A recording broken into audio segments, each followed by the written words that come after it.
I think that I was born an entrepreneur. I felt trapped. At the age of 24 or 25, I set up my first business. What you're referring to is called Intrapreneurship, which is basically the ability to be entrepreneurial within an employment status. At the age of 9 and 10 and 11, I was working. Sitting for 1 month and doing nothing?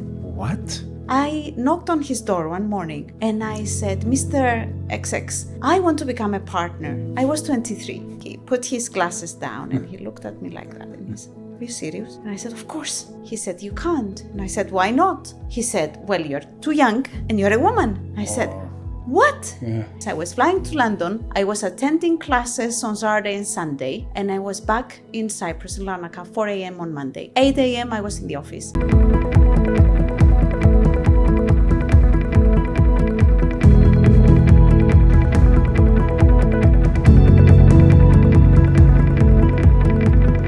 Welcome to the Financial Frontiers podcast. Remember to subscribe to our YouTube channel, hit that bell icon to get notified when we upload new content. Follow us on Spotify and give us a 5-star rating. It will help the channel, which I hope you love so much. Here we are, another episode of the Financial Frontiers podcast. This one came a little bit as a surprise to me because we did book it, then I made a mistake, I didn't add it to the schedule. It's all good. And actually this is proof that it's not scripted. My guest today, Andrie Penta from Door Training. True, correct. The discussion today is going to be about, I guess, career growth, training. We're going to hear your experience, your journey, your professional career. What is it like to work in the big fours, I guess, different large corporations, and you're now the CEO of the Cyprus space, or you're the country manager of Door Training, which is a large organization. Honestly, I didn't hear about them before. Yeah. Happy to get into a conversation over here with you, Andrea. Thank you for taking the time, and sorry for the little bit of the schedule, but we're making it happen. We are flexible. Thank you for having me, Dino, and thank you for the invitation. I'm happy to be here, of course. Good. So tell us about your background. I think go back as far back as you want, in terms of where you studied, your first jobs and whatever it was, and how you got here. And actually, something that you brought a gift here, your book, How to Get That Job. Yeah. Which is available on Amazon. It is. And I've got some copies if somebody wants to get hold of a hard copy quickly. Awesome. A nice little book over here, How to Get That Job. I forgot to put this in. Just hang on a second. For some reason it's all going south. Where was I? The book. Yes, so we were speaking about the book, right? Correct. Yeah. I'm happy to keep all of that in. It's okay. Of course, it's okay. Yeah. We're friends. Yes. I've just met you today. Yes. So we can say anything, really. But I know your dad, so I feel like I know you. Well, that's a fair statement, because we have very similar personality. So yes, I assume you can say that. Yes, I can. I have people that are very lively, very energetic. Your dad's freaking awesome. I've known your dad for many years. From the gym. He's super fit. He goes into that spin class. I don't know, how old's your dad now? 60? Should we say that live? I don't know. Do you think we shouldn't. Okay, we shouldn't. But we shouldn't. Yeah, but he acts like a 35-year-old, and he's as fit as one. Well, if he has a 20-year-old daughter, you might as well assume that he's 40. 100%. 100%. Okay, so back to this book. How to Get That Job, right? So I think this kind of ties into your experience, I guess, part of what you're training. To be honest, I don't know what programs you have in the training. We're going to get into all of that. Mm-hmm. So let's hear about your experience. Go as far back as you want, and happy to get into a conversation. Yeah, let's put this over here for... Sure. Thank you. the Thank you, Dino. affimicy. The affimicy. Yeah, why not? So no publicity is bad publicity, as they say. Well, my background is in marketing. I studied in London. So the first thing I learned is that no publicity is bad publicity. Mm-hmm. So this is the case now. I think that I was born an entrepreneur. I was struggling in every environment that I had to work in as an employee. Mm. And this was coming out in my behavior in every single occasion. I felt trapped. So at the age of 24 or 25, I set up my first business. Mm. I was employing 7 people. And the business was doing quite well. It was a marketing company, which of course was not able to remain afloat during the haircut in Cyprus in 2013. Mm-hmm. And I had to go back into unemployment status, which of course was going well up to a certain point. I was overwhelmed. I needed my freedom. My entrepreneurial spirit was feeling locked. Right. So I decided to move on and create opportunities for myself once again. So, this discussion about entrepreneurship and, working as an employee, I feel that I'm entrepreneurial. But I worked for 20 years,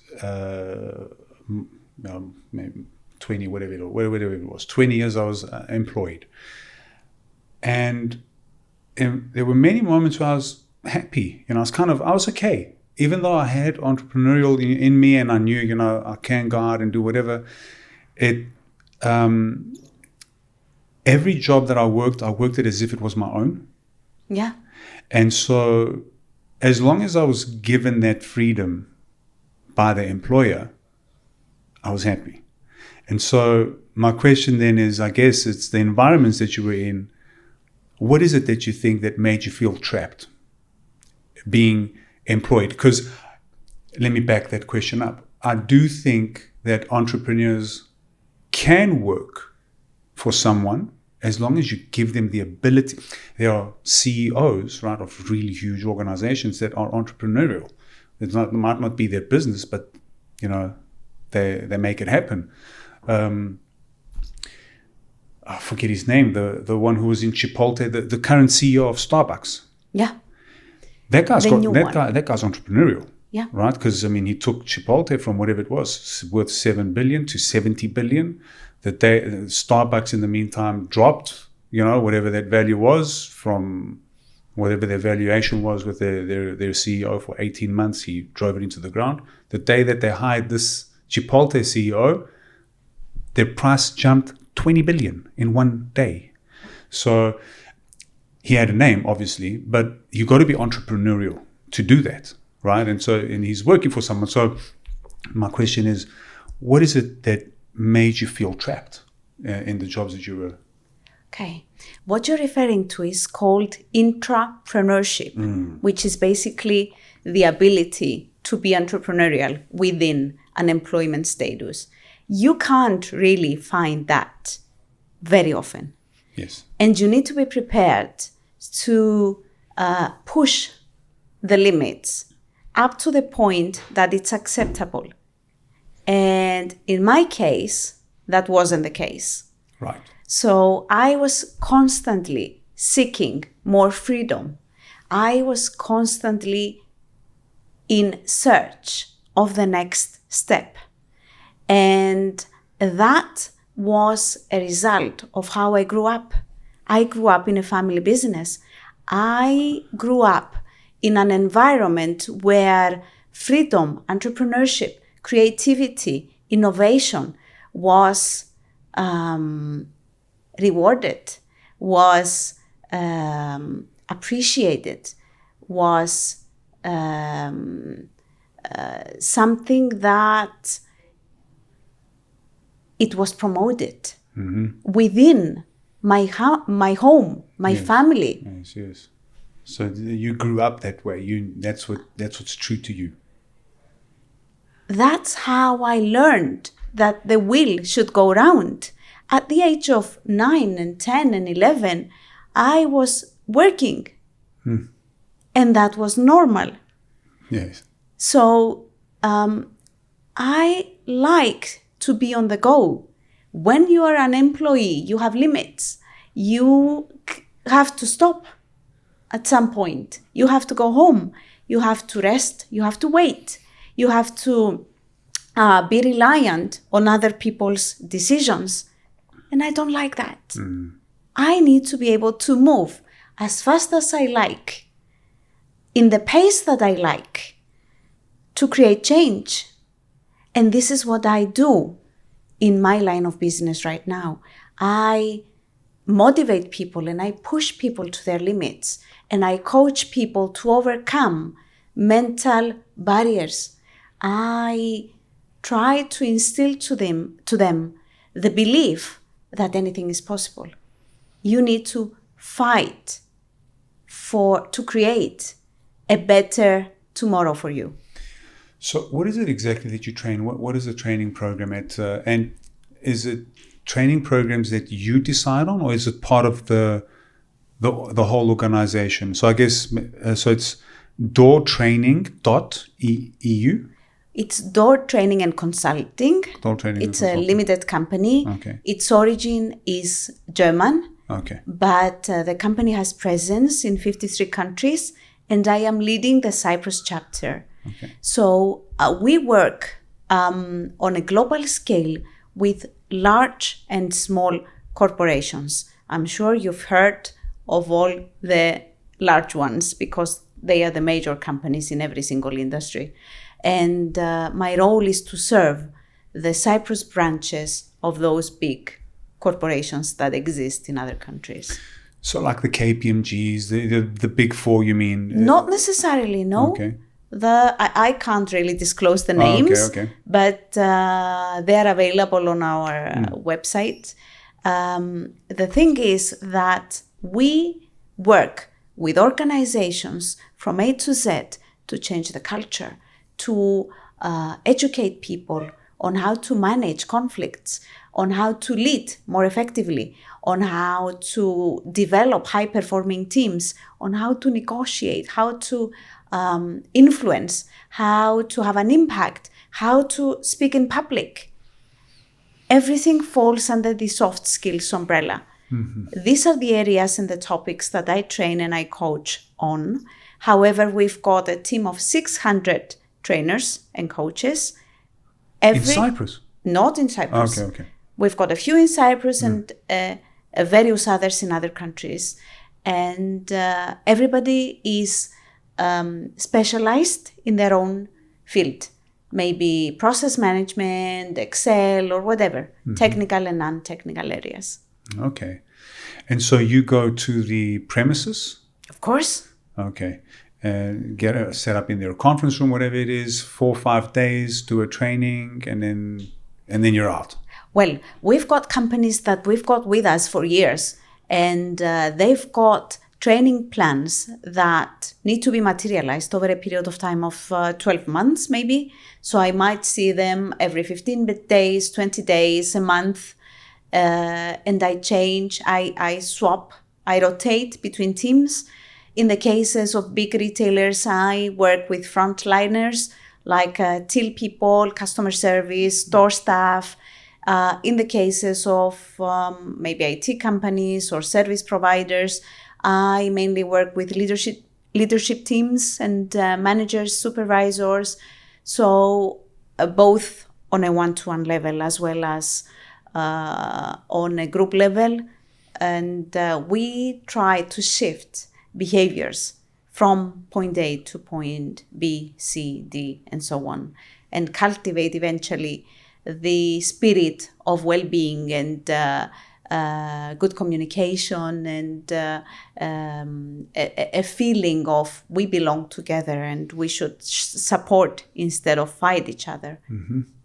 Okay, that's interesting. So, so then say like here, my company, is there a training program that could fit? So these are general soft skills, and it's not to a specific niche that you're training on. Well, we tailor every single training program to the different industries, the different needs. The way it works is that we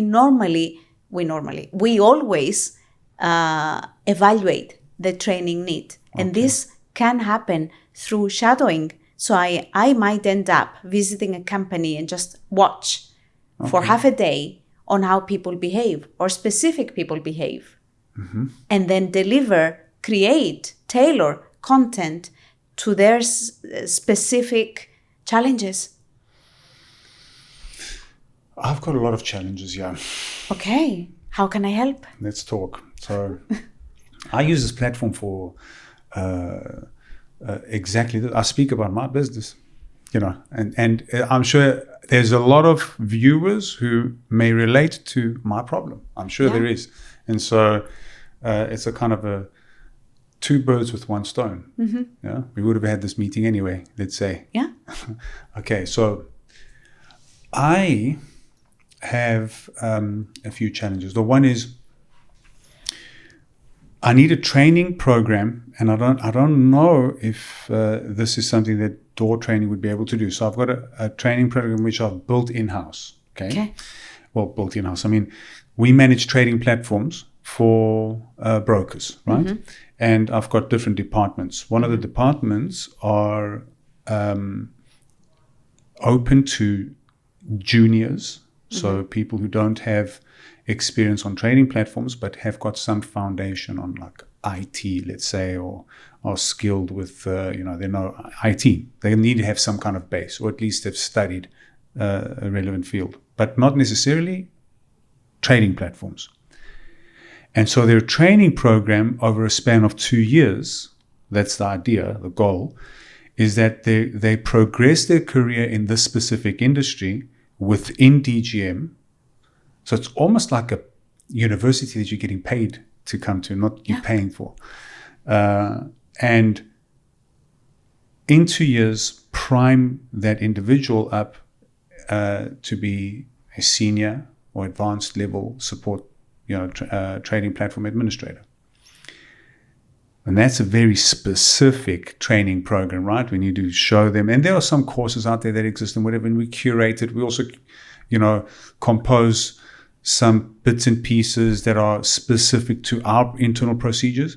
And that training program needs a bit of refinement because it's not a priority. We're not going to go and sit and create a training program with syllabus and where ideally that's what I would love to have, right? I would love to have the exact program, what it looks like, day one of month 1, 2, 3, 4, whatever, until the 24th month. What does that program look like? I don't have it in place. We can do that as well. You can. We develop training content. And you could do it specifically to these platforms. I think we can. We've done it before. What would you charge for that? Not so much. Okay. That's interesting. So, okay. But then how would you... So, okay. I'm assuming that Door Training doesn't have experience in this industry. We've got people who are experienced. That's why we're 600 trainers. Okay. We've got in-house and outsourced trainers who are specialized in various fields. We've got people from the large and known industries doing work for us. So I think with minor exceptions, we tend to find solutions to customers. Okay, so we're going to expand that conversation for sure. Of course. Of course. Yeah. And then the other one is obviously, I think this is many businesses can relate to this, is how do you collaborate effectively with teams, right? There are different collaboration tools. I'm sure you know of these like Jira or Asana or Monday, Trello. Monday.com, Trello. We use ClickUp. Okay. We use ClickUp. And I've got the most expensive, the prime of the prime version license, super expensive.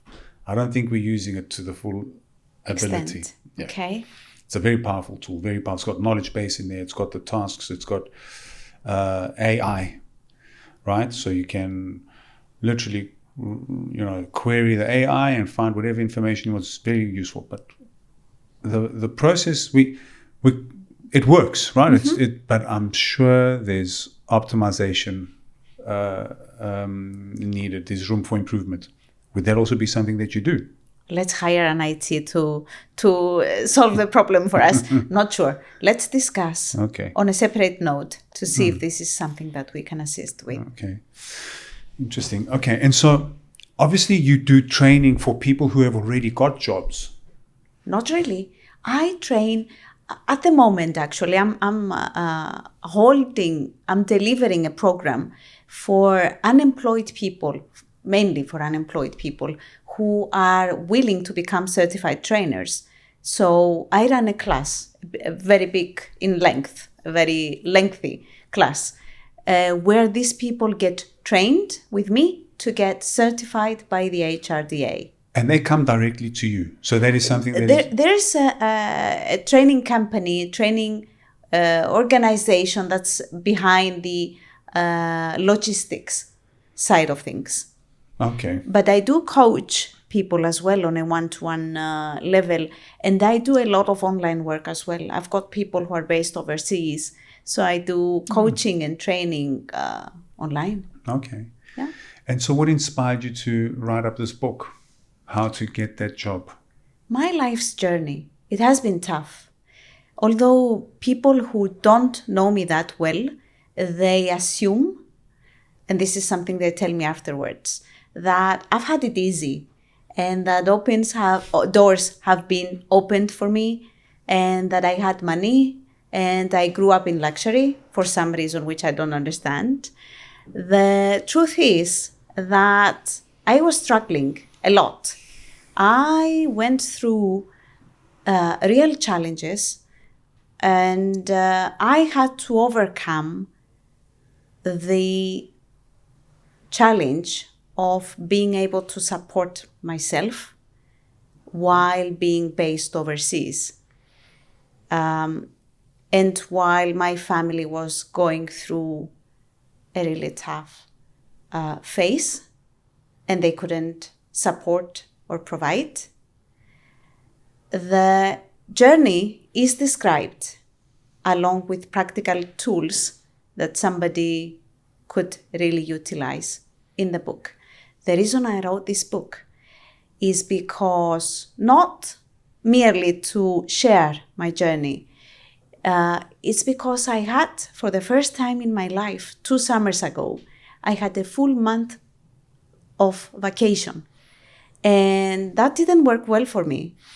I couldn't take time off to rest.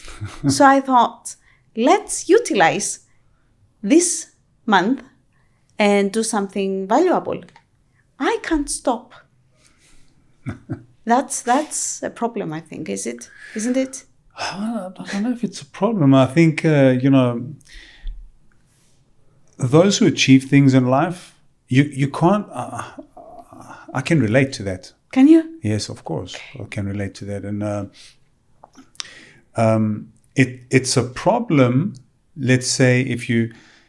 In every situation, you can think of the pros and cons of whatever, right? Mm-hmm. Of any situation. But if you're talking about me now,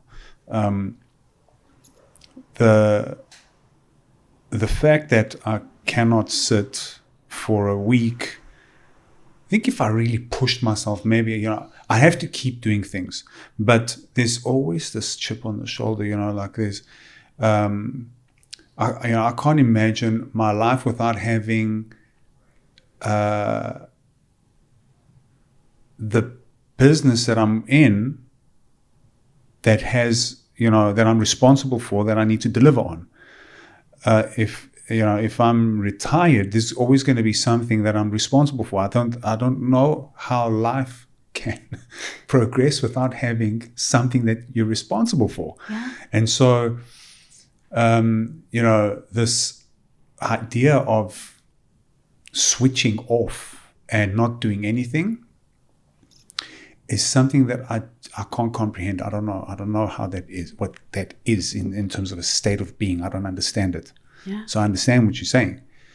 At the same time, I also feel the tense, right? Every day is tense. I wake up and I'm like, before this started, you said you wake up at 4:30. Yes, I do. Every single day, right? That's there are days when I wake up at 5 a.m., but that's the latest. Yes. That comes from drive, right? That comes from drive. That's motivation. That's ingrained in you. And, that me too, weekends, whatever it is, I'm, a morning person. Yeah. There are also the people who've got the same drive that burn the midnight oil. They're missioning at 2, 3 a.m. Then they're up by 8, 9.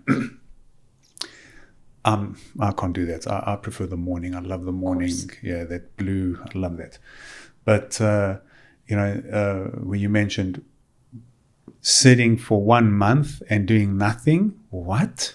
I think shocking. Yeah, I'd get older. I think that would be torture.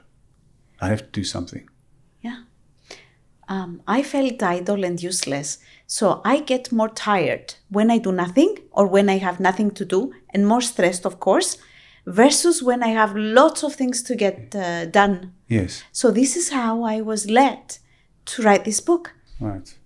So you wrote about your experiences, and tell us about the book. So how to get that job. You explain your journey, and the title is How to Get That Job. And so you're explaining how to prime yourself for an interview, or tell us about the book. Of course.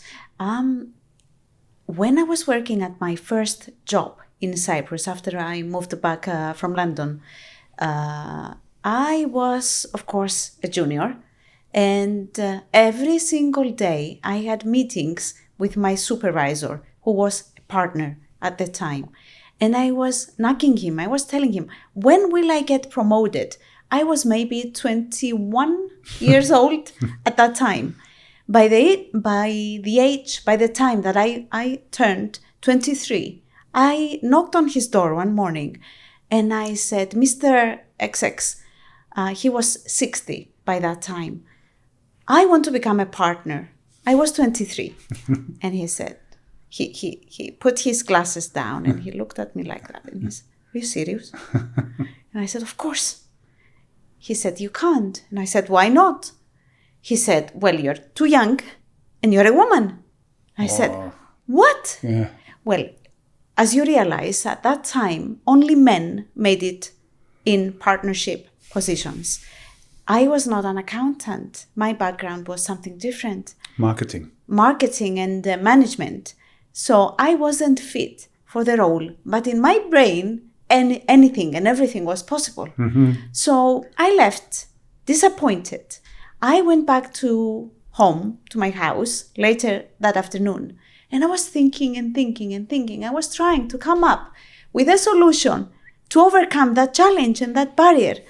So I went to my supervisor again and I said, you know what? I'm getting a transfer. I will move to our office in Italy. Maybe that way I will get the opportunity to be considered for a more senior position. Why did you choose Italy? I thought it would be fun. Above all, of course. So again, he denied. He said, no, that's not possible. We need you here. So I registered myself in an MSc, Masters of Science in Strategy. And I decided to do that in London. So I went to the office Monday to Friday noon. We were leaving work at 1:30 every Friday. That was the office hours at that time. And I was getting the night flight with British or Cyprus Airways. I was flying to London. I was attending classes on Saturday and Sunday. I was taking the evening flight from London on Sunday. And I was back in Cyprus, in Larnaca, 4 a.m. on Monday. 8 a.m. I was in the office. And I was doing this for 2 years.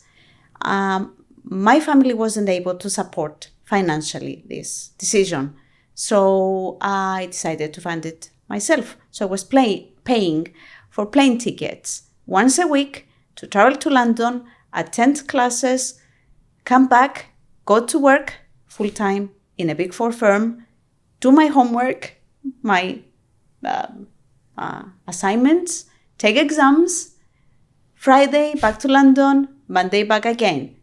And this is how I did it. And I graduated with commendation. Wow. And that's just one part of the story. That's why I wrote the book. And why do you think, what could you advise somebody who's listening to this who would wish they had that kind of drive? Do you think it's just your upbringing or hard times? Is it that, the adversity that has shaped you to that? Or how could you maybe advise somebody to have that drive? What is it you think that makes you do that? It's a mindset thing. It's wanting to do more, to create more for you, to create a better future for you. The truth is, if you do not fail, if you do not face adversities, you can't really appreciate success and pursue success and be successful in anything. You need to go through tough times.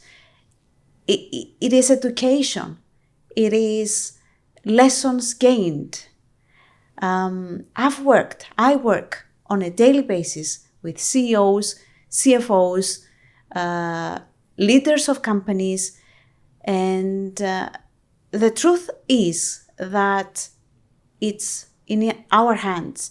I hear stories every day of how things are working out and how things are not working out. And I see cases of people who turn out to be successful in what they do because they have the persistence, the consistency, the confidence. I think confidence plays a major role. And the patience. Patience is a big one. I don't have patience. You don't have patience? No. So, I want everything done yesterday. Well, listen, if you're doing something and you're consistent and your first attempt didn't work, your second attempt didn't work, you learn from these lessons but you got to keep persisting. That is a form of patience, I think.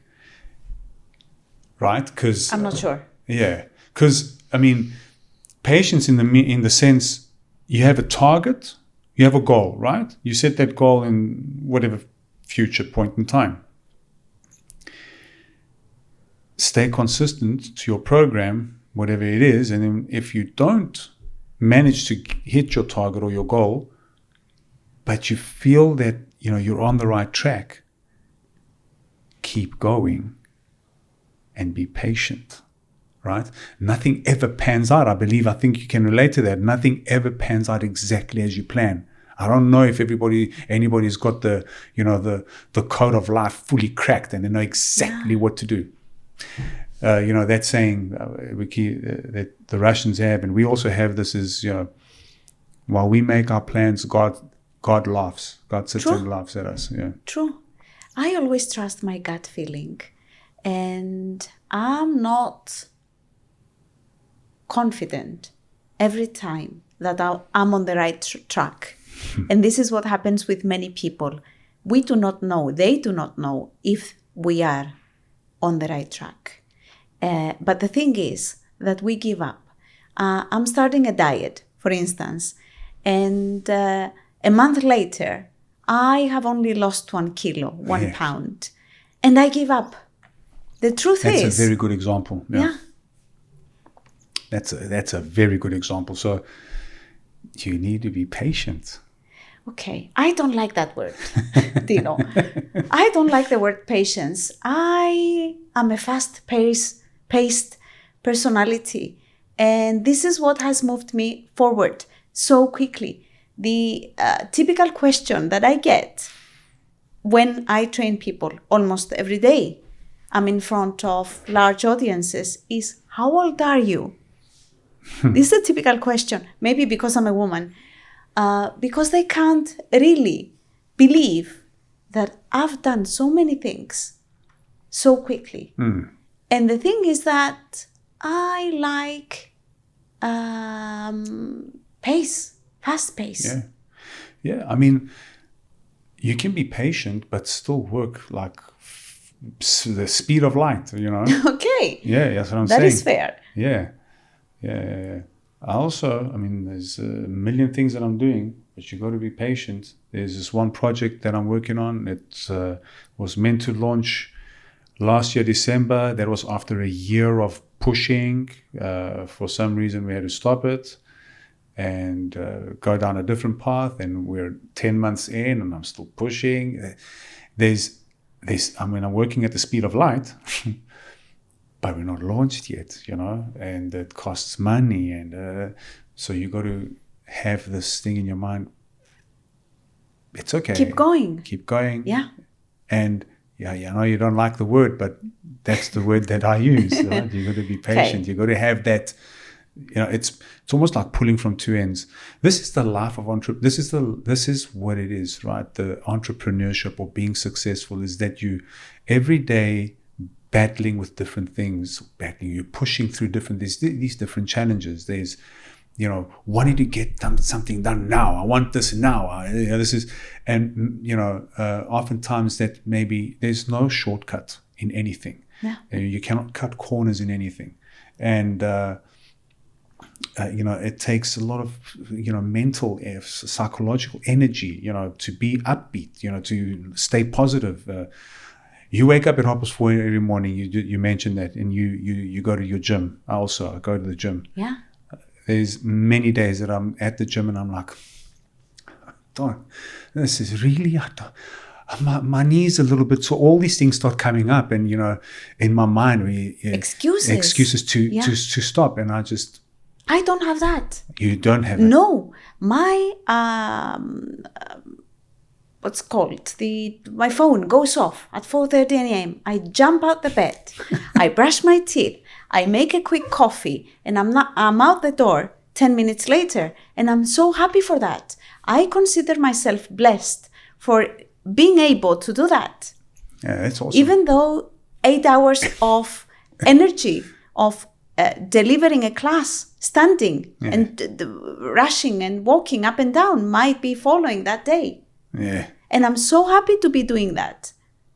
That's I don't dread any minute, any part of that.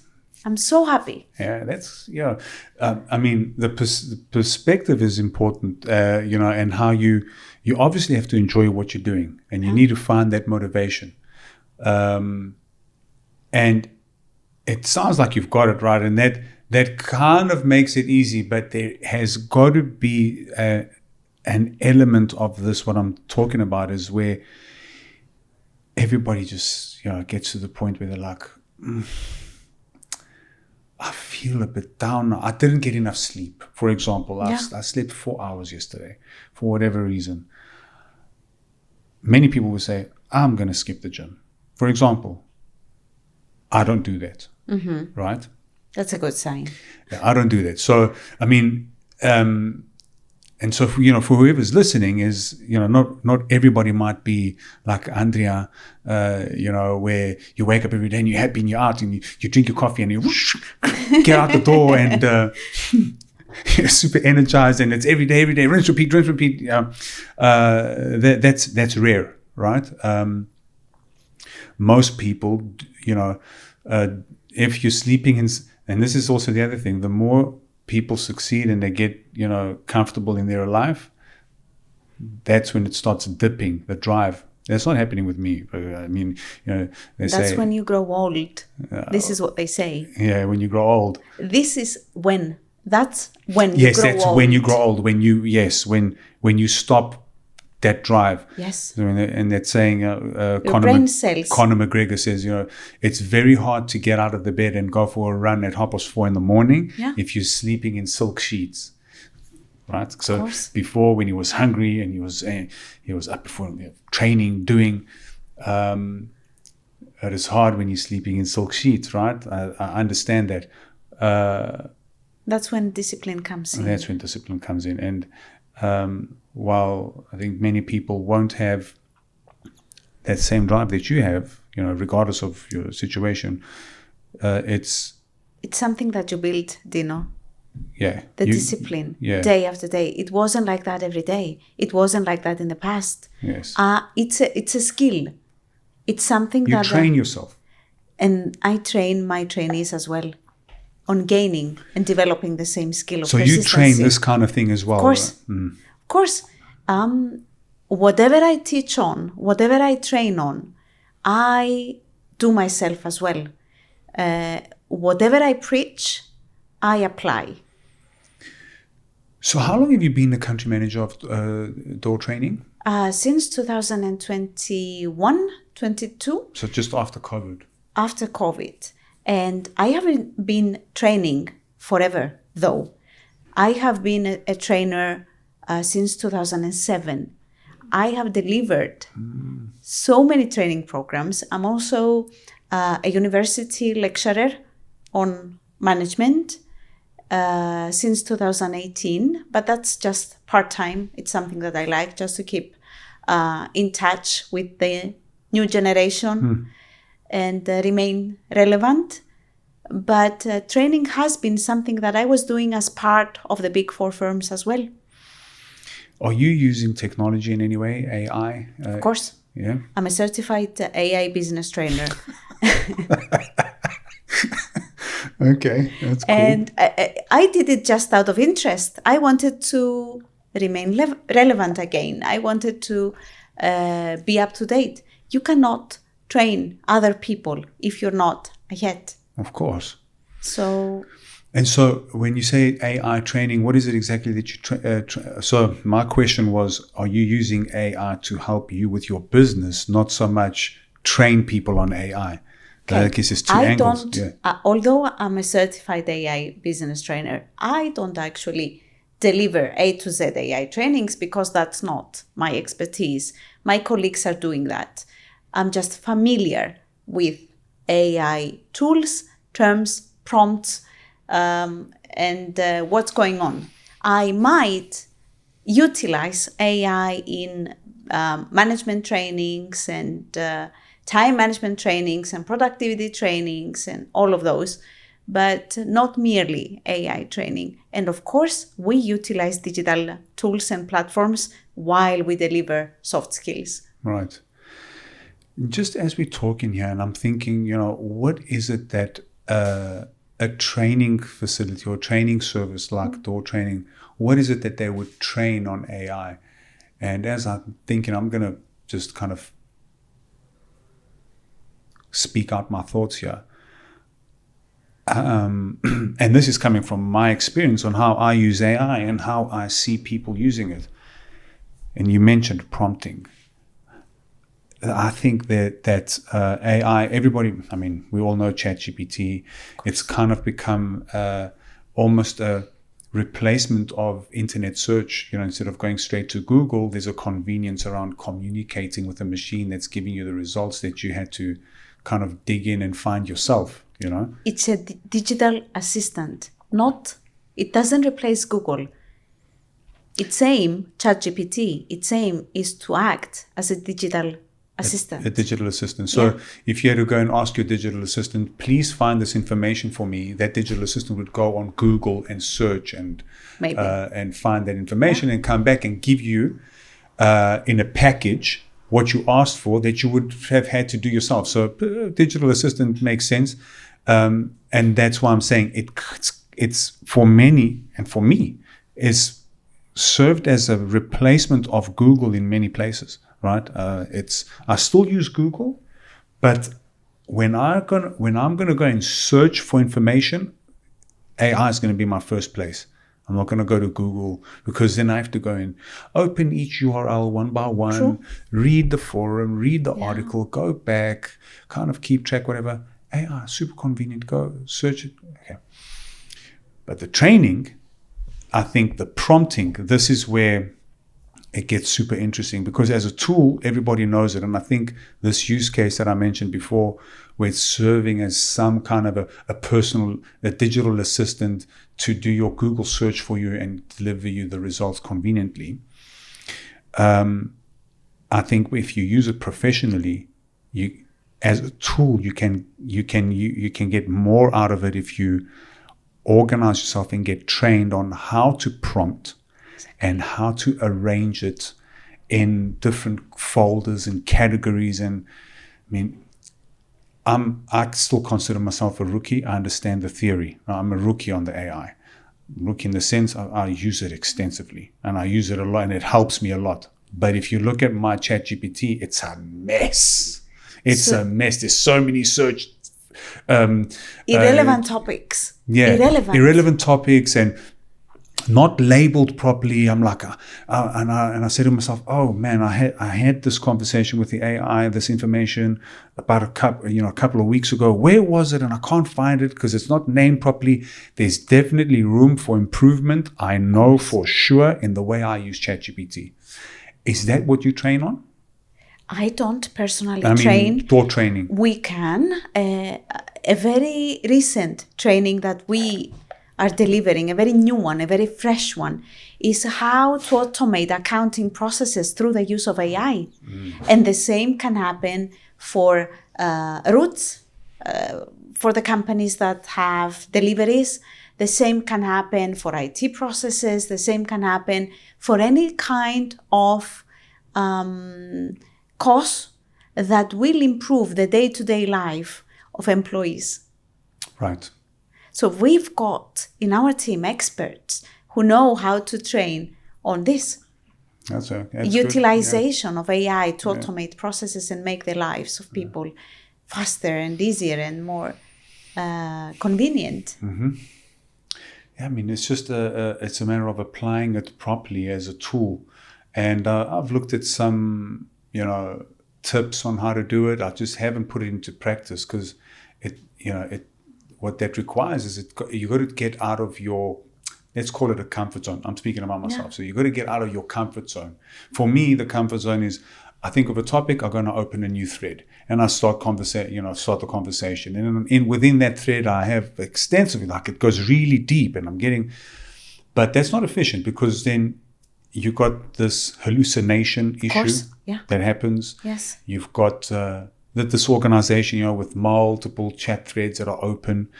And tips that I've seen, and I guess maybe this is valuable, is in theory, and I'm going to put it into practice, you got to create a master prompt. That master prompt is as the conversation starts, you get that agent, that conversation, you get it ready for what it is you want to get out of that conversation efficiently. And there's a way to structure the prompt so that you avoid hallucination.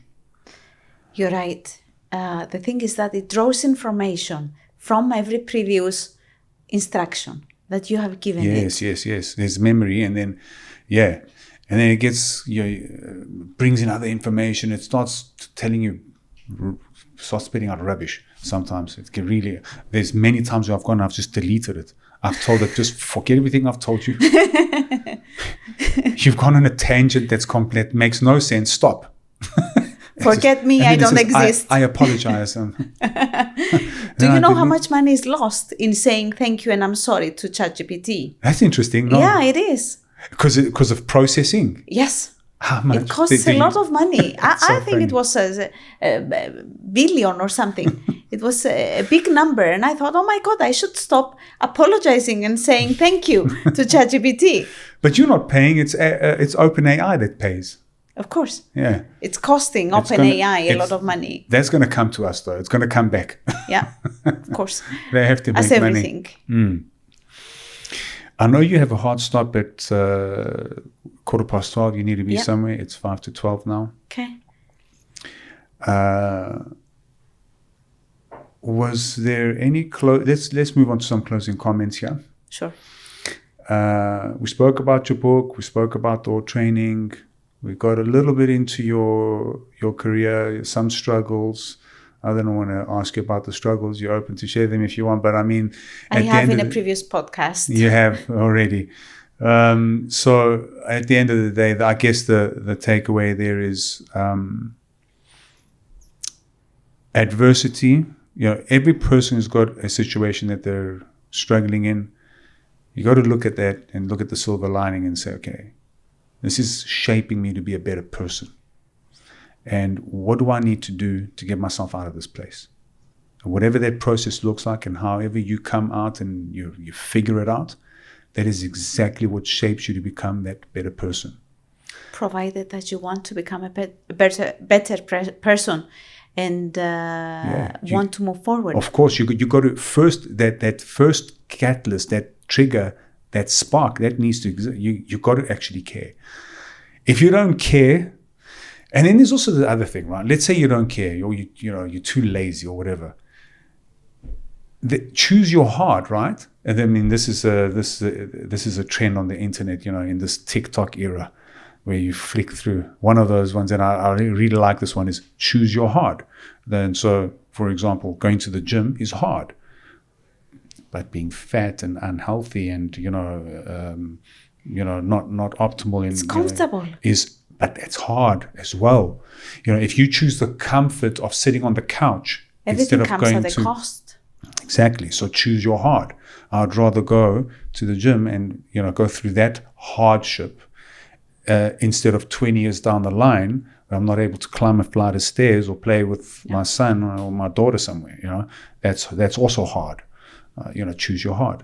So everybody has got a decision to make, and if you're a person that's in some kind of a struggle, you got to have that trigger. I agree, but just think, if you don't have that trigger and you just give up, well, your decision is going to lead you to something else that's very difficult.